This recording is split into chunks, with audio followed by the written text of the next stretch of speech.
Good morning class, welcome है business studies video. Business studies के अंदर हम लोग प्रिंसिपल्स ऑफ मैनेजमेंट चैप्टर कर रहे थे, जो कि आपके मैनेजमेंट के लिए, आपके ऑर्गेनाइजेशन के लिए बहुत इंपॉर्टेंट है। अगर आपको अपनी ऑर्गेनाइजेशन को सक्सेसफुली रन कराना है आज की इस कॉम्पिटिटिव मार्केट के अंदर, तो आपको ये सारे प्रिंसिपल्स बहुत अच्छे से पता होने चाहिए। अब हम लोगों ने इस चैप्टर का सबसे पहले बेसिक देखा, फिर उसके बाद हमने फ्योल्स के 14 प्रिंसिपल देखे, फिर हमने टेलर के साइंटिफिक टेक्निक्स देखी, साइंटिफिक प्रिंसिपल्स देखे। अब हम आज के वीडियो में ना कुछ आगे का देख रहे हैं इस चैप्टर का, जो कि आपका पहला एडवांटेजेस है साइंटिफिक प्रिंसिपल्स के, साइंटिफिक मैनेजमेंट के। पहली चीज। दूसरी चीज हम लोग ये देख रहे हैं कि कुछ मॉडर्न साइंटिफिक टेक्निक्स थी क्लास, कि अब आज के टाइम पे मॉडर्न साइंटिफिक टेक्निक कौन कौन सी आई है। ठीक है, इतना एग्जाम में नहीं आता है, लेकिन आप लोगों के नॉलेज के लिए ये जरूरी है, तो इसे हम पढ़ेंगे अगर आपकी बुक में है तो। फिर उसके बाद कुछ डिफरेंस देखेंगे कि टाइम स्टडी, मोशन स्टडी का डिफरेंस हो गया या फिर आपका और डिफरेंसेस हो गए। हम लोग कुछ डिफरेंसेस और आगे देखेंगे, चाहे वो किसी का भी डिफरेंस हो। बट अभी फिलहाल हम लोग हमारे ये दो टॉपिक कंटिन्यू करते हैं कि आज के वीडियो के अंदर स्टार्टिंग में करना चाहूंगी मेरी एडवांटेजेस से, कि एडवांटेजेस क्या है साइंटिफिक मैनेजमेंट के। साइंटिफिक मैनेजमेंट, साइंटिफिक प्रिंसिपल्स अभी हम पढ़कर आए हैं ना, साइंटिफिक टेक्निक्स अभी हम पढ़कर आए हैं पिछले वीडियो के अंदर। तो साइंटिफिक मैनेजमेंट, अगर हम लोग साइंटिफिक इसको यूज करते हैं अपने मैनेजमेंट के अंदर, तो क्या क्या फायदा होता है। आइए सबसे पहले through simplification and specialization. Simplification and specialization अभी हम पढ़कर आए थे ना पीछे वीडियो के अंदर। तो क्या होता है, इससे एफिशिएंसी इंप्रूव होती है किसकी, वर्कर की। पहली चीज ये एडवांटेज है। दूसरा एडवांटेज क्या है, eliminating all type of wastage. अगर हम लोग सारे हर तरीके की वेस्टेज को खत्म कर दें, एलिमिनेट कर दें, तो क्या होगा, हेल्प इन रिड्यूस कॉस्ट। तो हमारी जो कॉस्ट है वो रिड्यूस हो जाएगी, हमारा खर्चा ज्यादा नहीं होगा। ये भी हमारे लिए बहुत फायदेमंद की बात है। आगे बढ़ते हैं। If it decrease in price form, अगर हम प्राइस के फॉर्म में डिक्रीज करते हैं तो हम लोग कैप्चर कर सकते हैं मार्केट के अंदर बड़ा शेयर, यानी कि बहुत ज्यादा मार्केट को हम लोग कैप्चर कर पाएंगे अगर जो हमारा प्राइस है ना फर्म का वो लिमिटेड होगा। ऐसा ना हो कि हाँ भाई हम इतना ज्यादा कर दें कि कोई खरीद ना पाए, या फिर इतना कर दें कि बिल्कुल ही हद से ज्यादा नीचे गिर जाए। दोनों में से कुछ भी नहीं होना चाहिए। अगर हम लोग बिल्कुल नॉर्मल रखते हैं तो हम लोग एक बिगर शेयर क्या कर पाएंगे, कैप्चर कर पाएंगे। आगे क्या बोल रहा है, अंडरस्टैंडिंग एंड कॉपरेशन। अब देखो हमने ये भी अभी हम पिछली वीडियो में पढ़कर आए हैं, जिस बच्चे ने हमारी मेरी पिछली वीडियो देखी है, कि कॉपरेशन बहुत जरूरी है, अंडरस्टैंडिंग बहुत जरूरी है वर्कर्स और मैनेजमेंट के बीच में। अगर अंडरस्टैंडिंग होगी, bring workers and management closer, तो वो वर्कर और मैनेजमेंट को क्लोजर ले आएंगे, यानी कि काम जो है वो बहुत अच्छे से होगा। आगे, more trainings to improve the skill of labour. अब अगर लेबर्स को हमें अच्छा बनाना है, हमें उनकी स्किल्स को इम्प्रूव करना है, तो हमें उन्हें ट्रेनिंग देनी पड़ेगी। ऑर्गेनाइजेशन को क्या करना पड़ेगा, उन्हें ट्रेनिंग प्रोवाइड करवानी पड़ेगी, तभी तो उनकी स्किल्स अच्छी होंगी, नॉलेज अप टू डेट रहेंगे वो लोग। आगे, डिफरेंशियल पेज वेज सिस्टम। अभी हमने ये पढ़ा था हमारी साइंटिफिक टेक्निक, कि अगर आप लोग पर यूनिट वाइज उन्हें पैसे दे रहे हैं, एफिशिएंट वर्कर को ज्यादा दे रहे हैं as compare to inefficient worker, तो इससे क्या होगा, वर्कर आपका मोटिवेट होगा क्लास, और मोटिवेट होगा तो क्या होगा, उसकी एफिशिएंसी बढ़ेगी और दूसरा वो ज्यादा से ज्यादा अर्न कर पाएगा। तो देखो क्लास, ये हमने एडवांटेजेस देखे किस चीज के, साइंटिफिक मैनेजमेंट। अब नेक्स्ट टॉपिक आता है जो हमें उठाना है, मॉडर्न साइंटिफिक टेक्निक्स। अभी हमने किसकी, टेलर की साइंटिफिक टेक्निक्स देखकर आए थे ना पिछली वीडियो में, उसके एडवांटेजेस देखे। अब हम लोग हमारी मॉडर्न साइंटिफिक टेक्निक देखते हैं कि अब मॉडर्न कौन सी है। सो आइए क्लास, सबसे पहले है ऑपरेशंस रिसर्च। ऑपरेशंस रिसर्च क्या होती है, it develop during second world war. ये सेकेंड वर्ल्ड वार के टाइम पे आई थी, डेवलप्ड हुई थी। It optimize the deployment of war, यानी कि वो ये कह रहा है कि जो हमारे फौज है, जो हमारी डिफेंस है, उन लोगों की अच्छी तरीके से, मतलब उनको किस तरीके से हमें यूज करना है, हमारी जो कंट्री है हम लोग किस तरीके से उनकी पावर को यूज कर सकते हैं, कैसे हमें उन लोगों को कहाँ पे भेजना है लड़ाई के लिए, या जो भी है उन लोगों को किस तरीके से हम लोग यूटिलाइज कर सकते हैं, उस ह्यूमन रिसोर्स को, उस डिफेंस में रहे लोगों को हम लोग किस तरीके से यूटिलाइज कर सकते हैं, वो है। आगे, mathematically based analysis which help in taking better decision. इसके अंदर ना मैथमेटिकली डिसीजन लिए जाते हैं, मतलब मैथमेटिकली बेस्ड एनालिसिस होती है, सॉरी क्लास, मैथमेटिकली डिसीजन नहीं, मैथमेटिकली बेस्ड एनालिसिस होते हैं। और मैथमेटिकली बेस्ड एनालिसिस जब हम लोग करते हैं ना, तो जो हमारे डिसीजंस होते हैं ना, वो बेटर डिसीजंस होते हैं हम लोगों के। तो इसके अंदर वो यही कह रहा है ऑपरेशनल रिसर्च के अंदर कि ये जो है आपका बेटर डिसीजन देता है। नेक्स्ट है लर्न मैन्युफैक्चरिंग। लर्न मैन्युफैक्चरिंग जो दूसरी टेक्निक है आपकी modern scientific technique, that is a lean, sorry not learn, sorry class, it's lean manufacturing. Lean manufacturing का मतलब क्या होता है? It focuses on reducing 7 wastage. मतलब वो ये कह रहा है कि लीन मैन्युफैक्चरिंग के अंदर, इस टेक्निक के अंदर हम लोग सिर्फ 7 वेस्टेज देखते हैं कि हमारी 7 वेस्टेज अगर होने से बच रही है ना, तो हमारी कंपनी जो है, ऑर्गेनाइजेशन जो है वो अच्छे से रन करेगी। कैसे? देखो, पहला ओवर प्रोडक्शन, इतना प्रोडक्शन मत करो कि वो सामान रखा रखा सड़ जाए। दूसरा वेस्टिंग टाइम, टाइम वेस्ट मत करो। जैसे हम लोग मोशन स्टडी में पढ़कर आए थे, फटीग स्टडी में पढ़कर आए थे, डोंट वेस्ट द टाइम। हमें टाइम वेस्ट नहीं करना, हमें अपने टाइम का प्रॉपर यूटिलाइजेशन करना है। नेक्स्ट है ट्रांसपोर्टेशन। ट्रांसपोर्टेशन, खर्चा बचाओ। ये नहीं कि जहां पे आपका सामान नहीं बिक रहा उस एरिया में भी आप अपना सामान भेज रहे हैं बाय ट्रांसपोर्टेशन, तो उससे क्या होगा? सो क्लास ट्रांसपोर्टेशन कॉस्ट जो है ना, वो हमें बचानी होती है, क्योंकि वो भी हमारा वेस्ट नहीं होना चाहिए। वहां पे भी तो आपका पैसा लग रहा है ना, जिस एरिया में आप अपना सामान स्टॉक भिजवा रहे हो, तो उस एरिया में भी तो आपका ट्रांसपोर्टेशन कॉस्ट लग रहा है, तो उसे हम कम करने की कोशिश करते हैं। Next over processing, same for over production की इतनी प्रोसेसिंग मत कर दो क्लास के सामान पड़ा पड़ा खराब हो जाए। इन्वेंट्री यानी कि आपको अपना स्टॉक इतना बल्क में नहीं रखना कि वो आपका सामान ही खराब होता, फिर आपको पता ही नहीं है, वेस्ट हो रहा है, प्रोडक्शन कर ली, ओवर प्रोडक्शन हो गई, फिर भी वेस्ट हो रहा है, क्या फायदा उस चीज का? नहीं है ना फायदा, तो नहीं करना है। और नेक्स्ट स्क्रैप यानी कि कम से कम कूड़ा बखेरने की कोशिश करो ना भाई। क्यों जबरदस्ती? तुम्हें पता है कि जो चीज सही हो सकती है, तुम उसे टेढ़े तरीके से क्यों कर रहे हो? उसे सही तरीके से करो। तो वही वो बोल रहे हैं कि ये 7 तरीके के वेस्टेज हैं जो कि लीन मैन्युफैक्चरिंग के अंदर हम लोग क्या करते हैं, इस टेक्निक के अंदर कम करने की कोशिश करते हैं। नेक्स्ट बोल रहे हैं kaizen. Kaizen is your Japanese word class. ये टेक्निक कौन सी टेक्निक है? It means change for better, कि चेंज करो और अच्छा करने के लिए। आपने देखा होगा ना, हमारे यहाँ पे कितना मैक्सिमम चाइनीज या आपका जापानीज का भी सामान, जापान का भी सामान आता है। चाइना, जापान, ये जो लोग होते हैं ना, ये कुछ ना कुछ बेटर करने की कोशिश करते हैं, जो है उससे बेटर, चेंज फॉर बेटर। तो वही चीज उनकी टेक्निक यही कह रही है, daily activity which eliminates hard work. हर दिन कुछ ना कुछ ऐसा करो जिससे आपको डिफिकल्ट टास्क जो है वो एक्सपेरिमेंटली साइंटिफिक मेथड, यानी कि जो डिफिकल्ट टास्क है वो आपकी इजी बनने की कोशिश करें, इजी बने, इजी हो वो टास्क और आप उस टास्क को इजीली अचीव कर सके। वो ये कह रहा है काइजान के अंदर। नेक्स्ट है six sigma. Six sigma technique क्या कह रही है class? It is a tool, ये एक तरीका टूल है to improve manufacturing process and reduce defects. घुमा फिरा के सारी टेक्निक्स क्लास एक ही बात कहती है कि भाई कोशिश करो कम से कम वेस्टेज करो और कम से कम पैसा खर्च करो। जितना कम करोगे उतना ही तो ऑर्गेनाइजेशन को अर्न होगा, वो प्रॉफिट होगा। वही चीज यहाँ पे भी कह दी कि ये वो टूल है जिससे हम लोग हमारी मैन्युफैक्चरिंग प्रोसेस को इम्प्रूव कर सकते हैं और हमारे डिफेक्ट्स को रिड्यूस कर सकते हैं।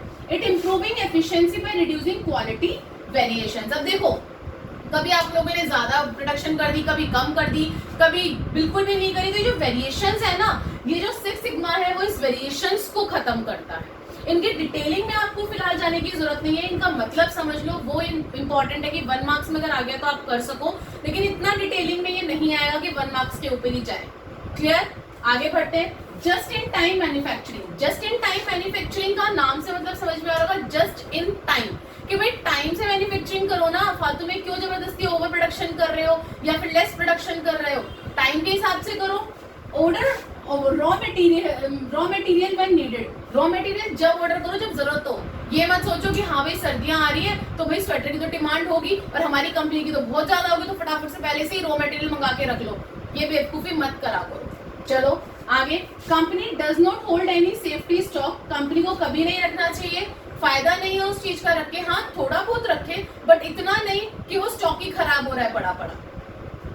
Create items only to meet demand, not in surplus. बहुत ज्यादा, हर लाइन वही सेम बात कह रही है क्लास घुमा फिरा के, कि बहुत ज्यादा सरप्लस में स्टॉक मत रखो, लिमिटेड स्टॉक रखो।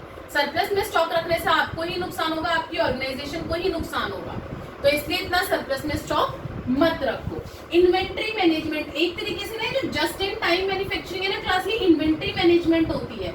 इन्वेंट्री मैनेजमेंट यानी कि आपकी रिटर्न को इम्प्रूव करती है और कॉस्ट को रिड्यूस करती है, तो इसलिए ये इन्वेंट्री मैनेजमेंट भी कहलाती है just in time. So class, मैंने भी आप लोगों को एडवांटेजेस बता दिए और दूसरा मॉडर्न साइंटिफिक टेक्निक बता दी। अब हम लोग हमारे कुछ डिफरेंसेस देखते हैं कि जो आपके अलग अलग डिफरेंसेस होते हैं वो हम लोग देखते हैं। एक आधा डिफरेंस इंपॉर्टेंट है, वो मुझे आपको बताना है, वो बता देती हूँ।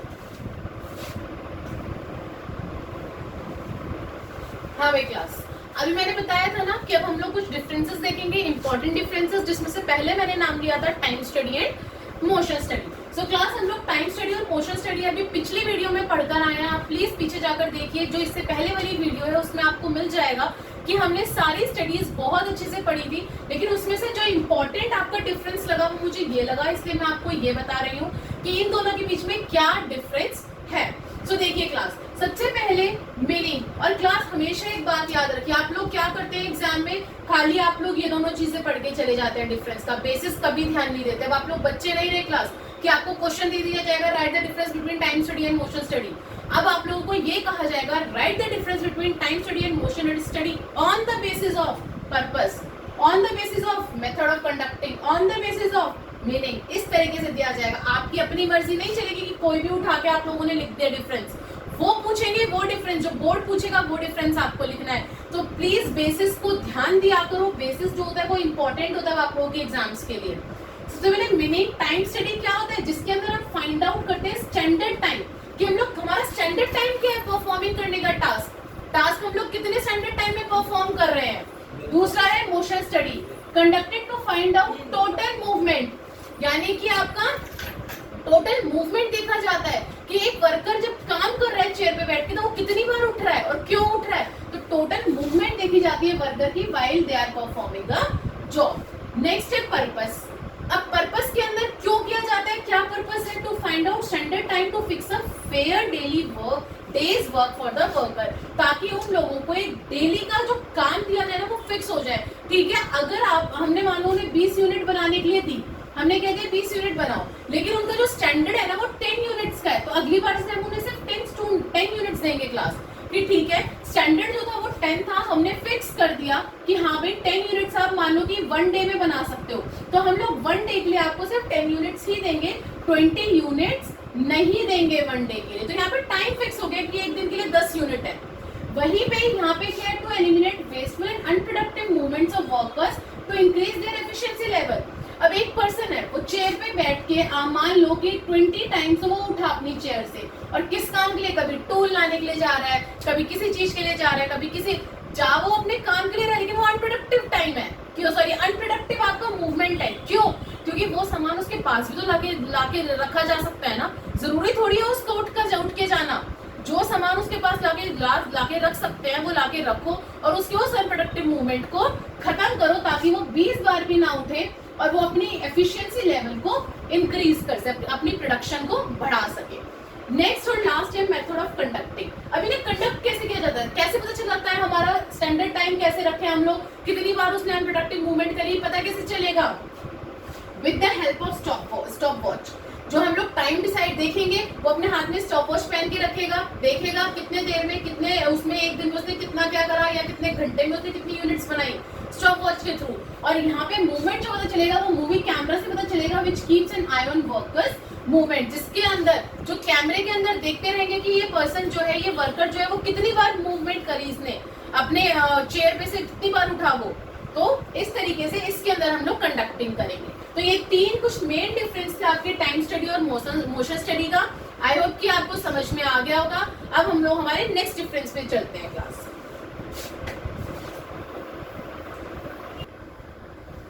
यस क्लास, अब बारी आती है हमारे difference between Taylor and Fayol, यानी कि जिनके प्रिंसिपल्स अभी हम पढ़कर आए उनके बारे में डिफरेंस। इनके डिफरेंसेस के बीच में आपका 99% चांस होता है कि 1 मार्क्स में वो क्वेश्चन पूछ लेगा, ये डिफरेंस में से कुछ भी उठा के 3 मार्क्स में भी डाल सकता है, 4 मार्क्स में भी डाल सकता है कि on difference between Taylor and Fayol on the basis of, कोई भी बेसिस दे सकता है वो आपको। तो बेसिस आपको ध्यान में रखना ही है, इस चीज को याद रखना। सबसे पहले हम पढ़ते हैं टेलर फ्यूल कंसर्न। अब दोनों ने कंसर्न कहां दिखाया क्लास, पहली चीज उसने जो टेलर था, टेलर ने कंसर्न दिखाया कि वर्कर्स की एफिशिएंसी हमारी इंप्रूव होनी चाहिए। वहीं पे फ्योल ने कहा कि नहीं नहीं भाई, मैनेजमेंट अच्छा होना चाहिए, मैनेजमेंट की एफिशिएंसी अच्छी होगी तो वर्कर की अपने आप अच्छी हो जाएगी।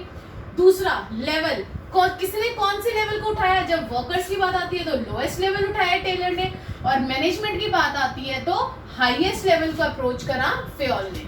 नेक्स्ट है एम्फसाइज किसने किसको करा?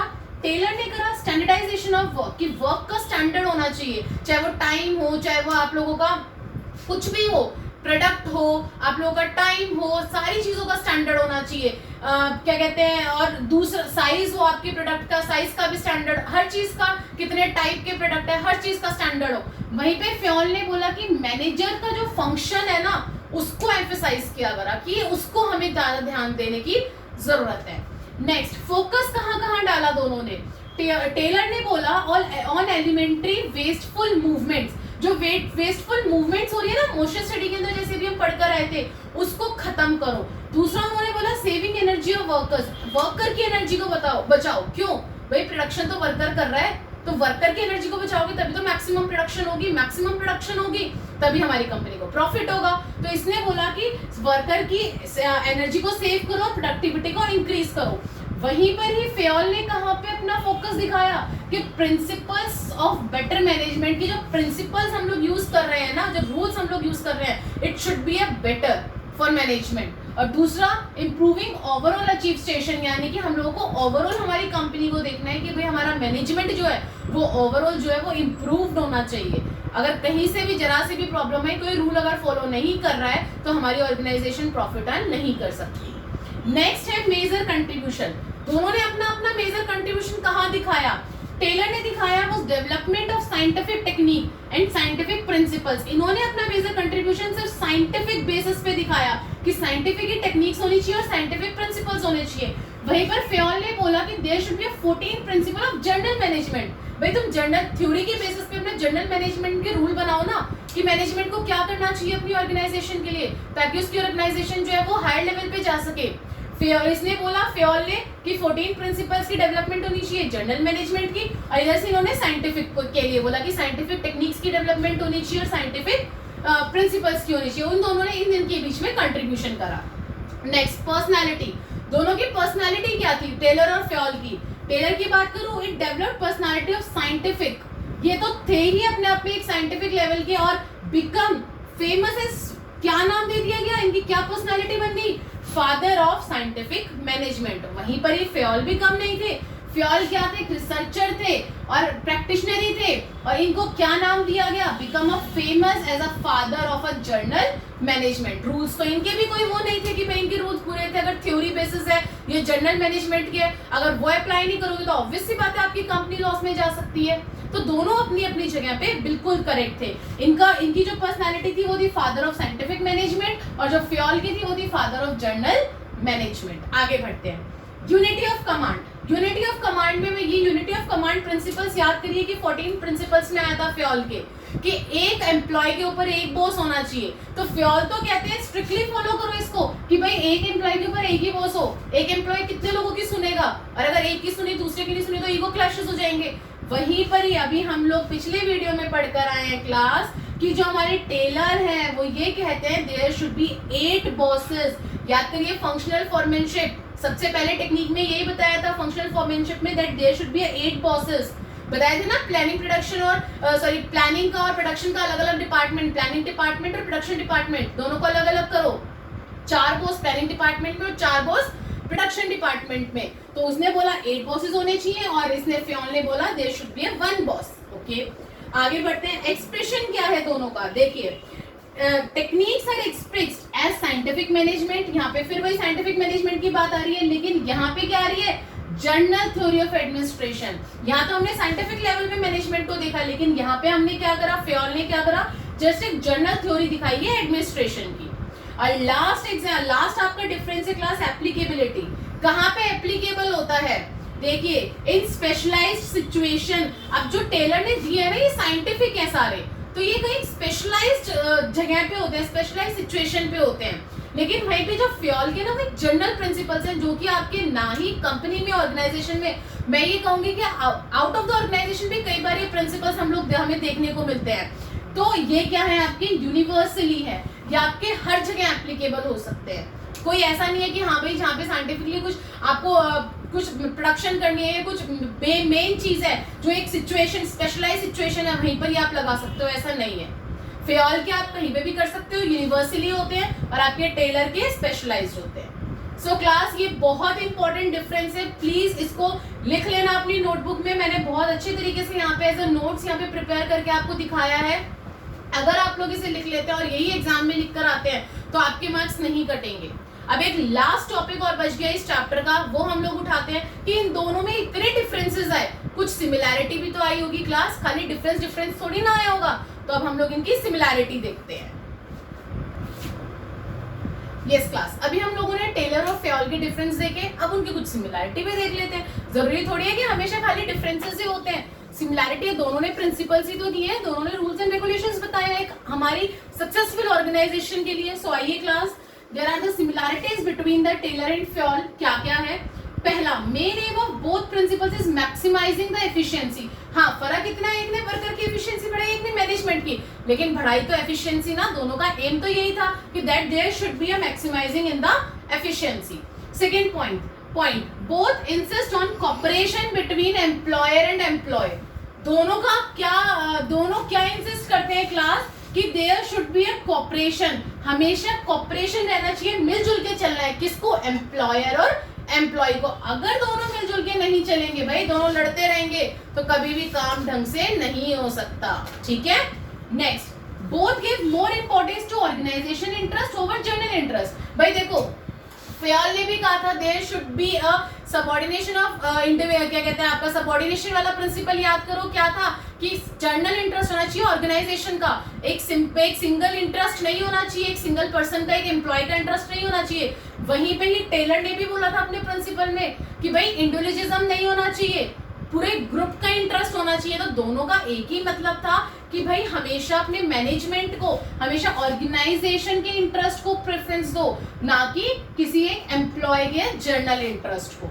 Next, both suggested division of work for specialization. दोनों ने ये बात कही है क्लास कि अगर आपको स्पेशलाइजेशन चाहिए ना, अगर आप चाहते हो कि आपका वर्कर अच्छे से काम करे, तो उसको उसके वर्क को डिवाइड करो। ये नहीं कि कोई एक पर्सन है उसी के ऊपर आपने प्रोडक्शन डिपार्टमेंट का भी बाहर सौंप दिया, सेल्स का भी सौंप दिया, फाइनेंस का भी तू 3 डिपार्टमेंट संभाल, ऐसा नहीं हो सकता। तो there should be a division of work for specialization. अगर आप चाहते हो आपका एम्प्लॉय जब वो स्पेशलाइज्ड हो, तो डिवीजन ऑफ वर्क जरूरी है। नेक्स्ट है, principle of both are used as basis for research in field of management studies. दोनों ने ही, एक ने साइंटिफिकली करा, एक ने जर्नल करा, लेकिन दोनों ने ही क्या करा? मैनेजमेंट फील्ड के अंदर रिसर्च करा। बेशक से एक ने साइंटिफिक में करा और दूसरे ने जर्नल मैनेजमेंट में करा, लेकिन दोनों का क्या था? मैनेजमेंट फील्ड में स्टडी थी, सो रिसर्च था। सो क्लास, आज हमारा ये चैप्टर कंप्लीट हुआ है, that is your principles of management. I hope कि आपको ये चैप्टर समझ में आया होगा। इस चैप्टर के अंदर हमने ऐसे टॉपिक्स पढ़े क्लास जो आपकी जर्नल लाइफ में भी बहुत जरूरी है। अगर आगे चल के आप लोग अपना बिजनेस रन करते हैं तो इन प्रिंसिपल्स की नॉलेज आप लोगों को होनी बहुत जरूरी है। You are in 12th class. अब आगे फर्दर आप लोगों को अपने लाइफ के बारे में सोचना है, अपने करियर के बारे में सोचना है। अगर आप बिजनेस करते हैं तो प्लीज इस वीडियो को बहुत ध्यान से देखिएगा, समझिएगा एक एक प्रिंसिपल को कि आपकी ऑर्गेनाइजेशन किस तरीके से प्रॉफिट, मैक्सिमम से मैक्सिमम प्रॉफिट अर्न कर सकती है। So class, thank you so much. Like, share and subscribe the channel. And अब हम लोग नेक्स्ट चैप्टर उठाने जा रहे हैं। आगे फर्दर वीडियोस में सब्सक्राइब पक्का करना, ताकि आगे जो नेक्स्ट चैप्टर उठाएंगे वो आप तक पहुंच जाए।